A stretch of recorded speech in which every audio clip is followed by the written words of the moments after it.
দুর্নীতি, অনিয়ম ও অনির্বাচিত অবৈধ কমিটির পদত্যাগের দাবিতে আজিয়ে 2 সেপ্টেম্বর মানববন্ধন গজি পুলিশ প্লাজা মালিক ও ব্যবসায়ীবৃন্দ।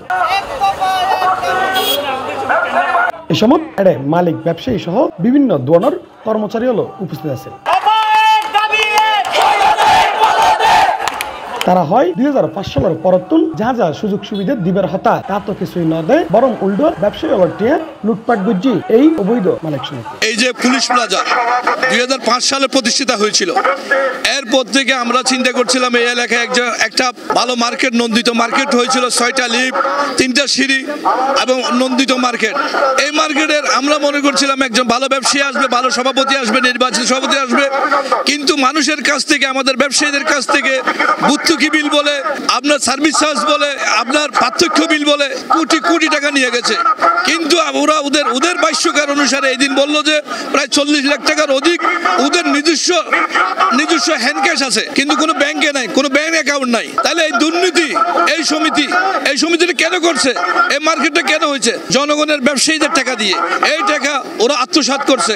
আমরা অবিলম্বে এই টাকা আমাদের বর্তমান কমিটিকে অতি সত্ত্বে ফিরিয়ে দেওয়ার জন্য বিনীত অনুরোধ করছি। 2005 সালত প্রতিষ্ঠিত এই মার্কেটত আছিল লিফট, এসকেলেটর সহ নানা ধরনের সুযোগ সুবিধা, কিন্তু এগিনের সঠিক পরিচর্যা নছিল, লুটপাট করা বহু কিছু।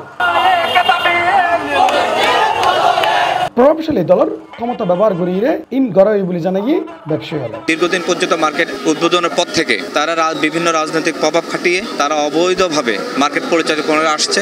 রাজনৈতিক পট যেহেতু পরিবর্তন হয়েছে, মানুষ এতদিন একটা জিম্মি অবস্থায় ছিল, এখন তারা স্বাধীনভাবে কথা বলতে পারছে এবং তাদের অধিকার আদায়ের ব্যাপারে সবাই সোচ্চার হয়েছে এবং সেই অধিকার আদায়ের জন্য আজকে আমরা মানববন্ধনের জন্য সবাই একত্রিত হয়েছি।